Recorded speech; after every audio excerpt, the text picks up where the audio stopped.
Welcome to G Fun Facts Online. Today, we're diving deep into the world of global trade, but with a specific focus on a true titan of commerce, the European Union. How does a bloc of 27 different countries manage to speak with one voice and negotiate some of the biggest trade deals on the planet? It's a process far more intricate and fascinating than you might imagine. The EU isn't just the world's largest trading bloc. It's an architect of global commerce, and we're about to explore the blueprint. At the very core of the EU's power is a principle called exclusive competence. Think of it like this. If a family is negotiating to buy a car, it's much more effective if one person speaks for everyone, rather than having every family member shout out different demands. That's what exclusive competence does for the EU in trade.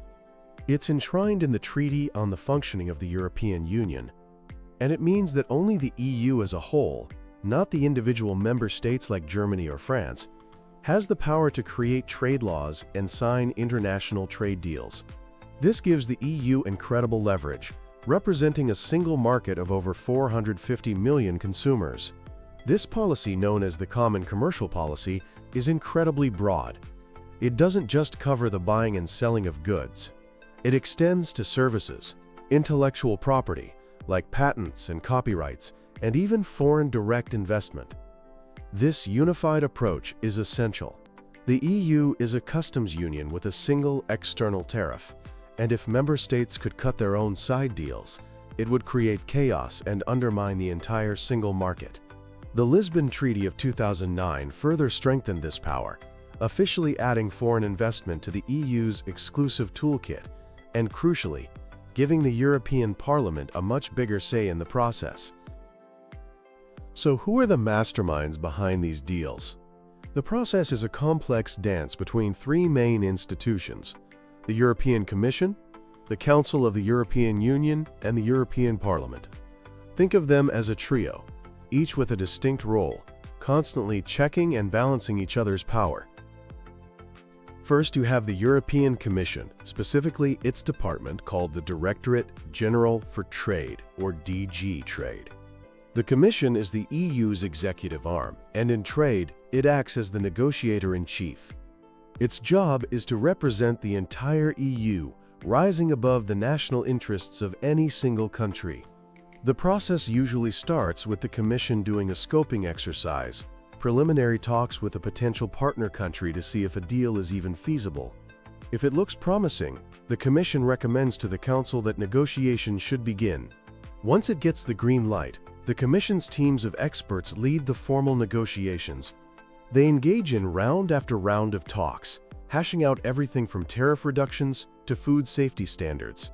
Throughout this entire time, they are legally required to keep the other two institutions fully in the loop. The second key player is the Council of the European Union. This is where the member states get their voice. The Council is made up of government ministers from all 27 EU countries. Its most critical role comes at the very beginning. The Council grants the Commission its negotiating mandate. This is essentially the rule book for the negotiations. It outlines the EU's objectives, its ambitions, and most importantly, its red lines, the things it absolutely will not agree to. This mandate is adopted by a qualified majority vote, so the Commission can't even start talking until a large majority of member states are on board. During the negotiations, the Commission constantly reports back to the Council's Trade Policy Committee, which ensures the talks are staying within the mandate. Finally, the Council must approve the finished deal. The third and increasingly powerful member of the trio is the European Parliament. For a long time, the Parliament had a mostly consultative role, but the Lisbon Treaty transformed it into a democratic watchdog with a real bite. It now has the power of consent, which is effectively a veto over every single trade agreement.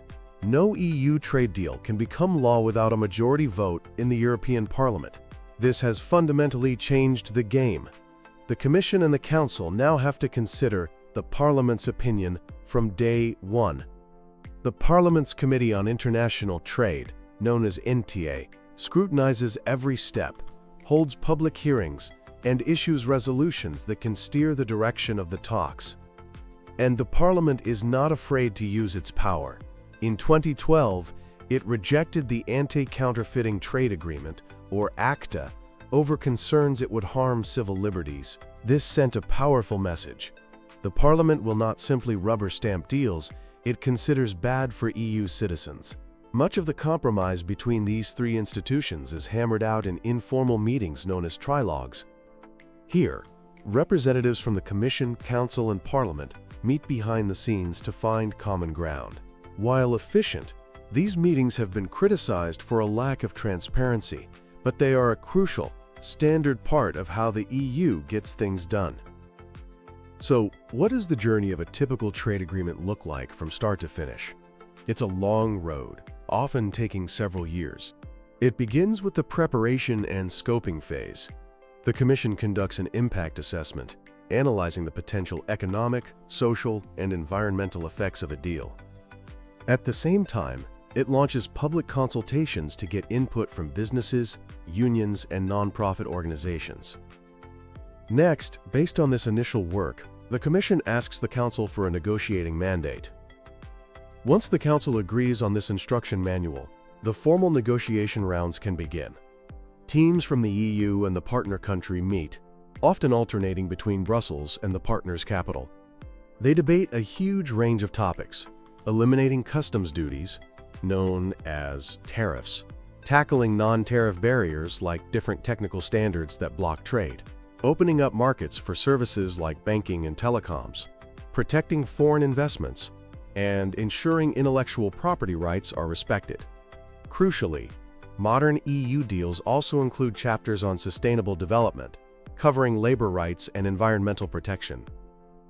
Once the negotiators reach a political agreement on the text, it goes through a process called legal scrubbing to make sure it's all legally sound. The chief negotiators then initial the text, confirming it's the final agreed-upon version. After that, the deal moves towards signature. The Council, after getting consent from the European Parliament, authorizes the EU to sign the agreement. In many cases, parts of the agreement can be provisionally applied at this stage. This allows the core trade benefits, like tariff cuts, to kick in while waiting for the final, and often longest, step: ratification. This is the final hurdle. For agreements covering areas where the EU has exclusive power, it's straightforward. The Parliament consents, and the Council gives the final approval. But for mixed agreements, which touch on powers shared with member states, it gets complicated. These deals must be ratified by the national parliaments of all 27 member states, and in some countries, even regional parliaments. This process can take years and become highly political. Once ratified, the agreement finally enters into force. But the work doesn't stop. Joint committees monitor the implementation, and the EU has even appointed a chief trade enforcement officer to ensure its partners stick to their promises on everything from market access to workers' rights and environmental protection. Not all trade agreements are created equal. The EU has a whole spectrum of deals tailored to different partners. The most common are free trade agreements, or FTAs. These are deep, comprehensive deals that aim to liberalize trade in almost all areas. The EU's agreements with Canada, known as CETA, and with Japan are prime examples.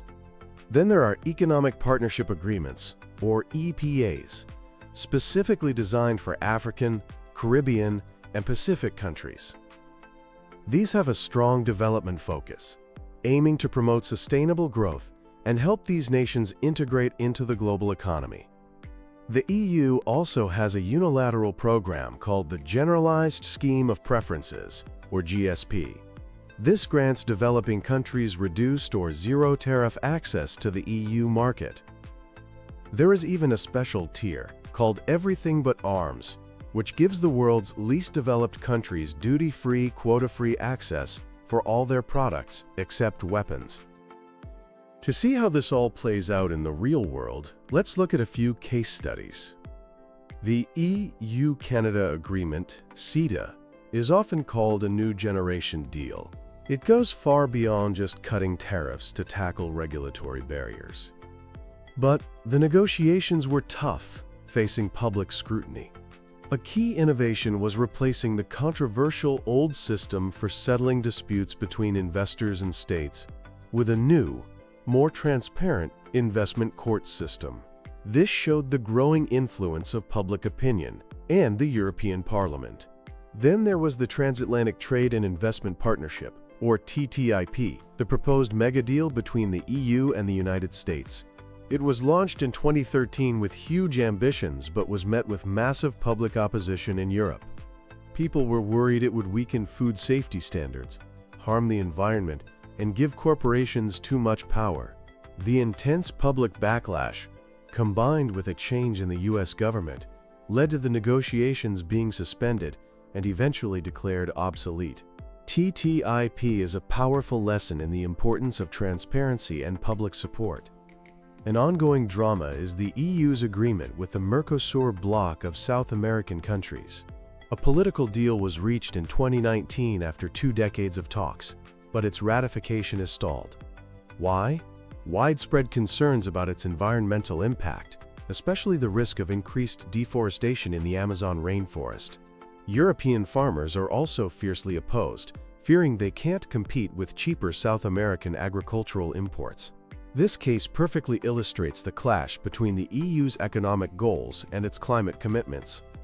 Finally, look at the ongoing negotiations for a free trade agreement with India, which were relaunched in 2022. These talks are incredibly complex. The EU wants better access for its cars and farm products, while India is concerned about the EU's new carbon border adjustment mechanism, which could put a tax on some of its exports. It shows the immense challenge of negotiating with a massive, complex economy with its own distinct priorities. In recent years, the EU has tried to embed its core principles into its trade policy, leading to a values-based approach. Most new agreements include chapters on trade and sustainable development, with commitments on labor rights and environmental protection, often referencing the Paris Agreement on climate change. For a long time, critics said these chapters were toothless, relying only on dialogue. But that's changing. In its recent deal with New Zealand, the EU introduced a new model that allows for trade sanctions as a last resort for serious violations of labor and climate commitments. This is a major shift, showing the EU is more willing to use its economic muscle to uphold its values. This ties into the EU's latest grand strategy, Open Strategic Autonomy. In a world of rising geopolitical tensions, this concept is about striking a difficult balance. The open part signifies that the EU still believes in free and fair global trade, but the strategic autonomy part means the EU wants the ability to act independently, to protect its own interests, especially in critical sectors like technology and health. In practice, this has led to a more assertive, even defensive trade policy. The EU has developed new tools, like an anti-coercion instrument to fight back against economic bullying from other countries. At the same time, it's working to diversify its supply chains and build alliances with like-minded partners to strengthen its economic security. So, the architecture of EU trade policy is not a static museum piece. It's a living, breathing system, constantly adapting to a changing world. It's a perpetual balancing act between openness and protection, between economic interests and fundamental values, between its own independence and its commitment to a global rules-based order. The success of this complex machinery, with its institutional checks, its democratic oversight, and its growing emphasis on values, will determine not just the EU's future prosperity, but its role in shaping a more sustainable and secure world for everyone.